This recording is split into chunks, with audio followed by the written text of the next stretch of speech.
It's hard to imagine a more glamorous star, and she is breaking her silence for the first time since we saw that picture of her so bruised and battered last February.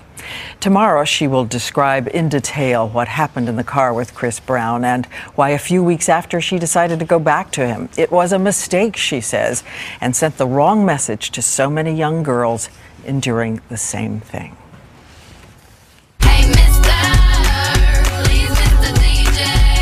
So successful, so powerful, so bold.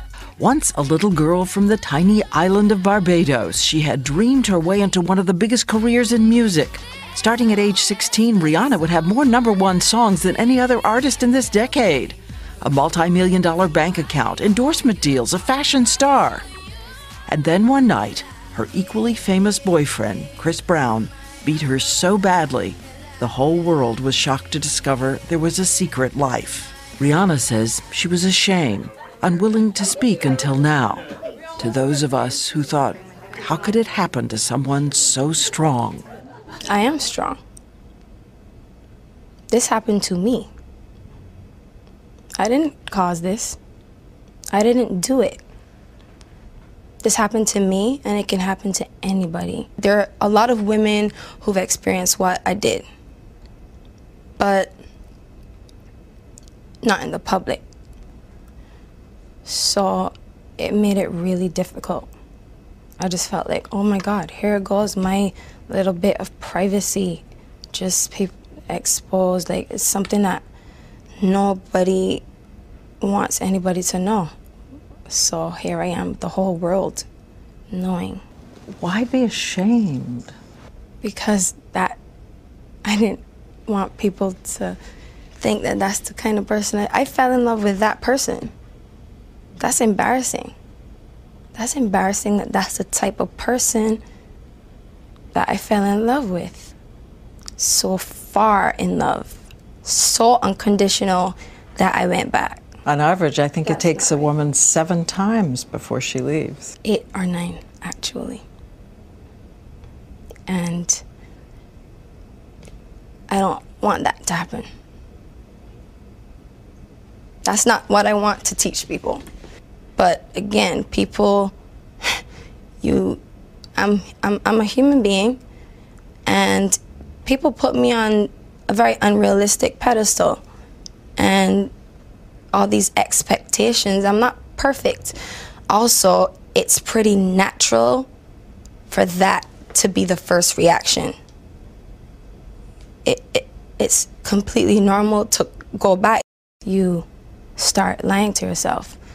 The minute the physical wounds go away, you want this thing to go away. This is a memory you don't want to have ever again. Tomorrow she will tell us what happened that left her so bloodied, bruised, battered, and why she went back, and what other girls she hopes will hear. When I realized that my selfish decision for love could result into some young girl getting killed, I could not be easy with that part. I couldn't be held responsible for telling them, go back. Chris, even if Chris never hit me again, who's to say that their boyfriend won't? Who's to say that they won't kill these girls? And these are young girls, and I just didn't realize how much of an impact I had on these girls' lives until that happened. Until that happened, it was a wake-up call. It was a wake-up call for me, big time. Especially when I took myself out of the situation. And I'll say that to any young girl who's going through domestic violence. Don't react off of love. F love.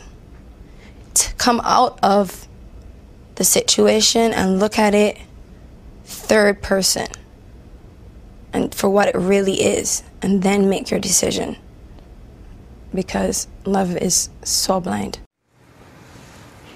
And we will have more tomorrow as she talks about the reality of her life, the life we could not have imagined. An exclusive interview, and of course the full interview will be tomorrow night on ABC's 2020 at 10 o'clock, 9 Central. And weigh in on Rihanna, if you will, and this whole issue on abc.com. That you felt ashamed.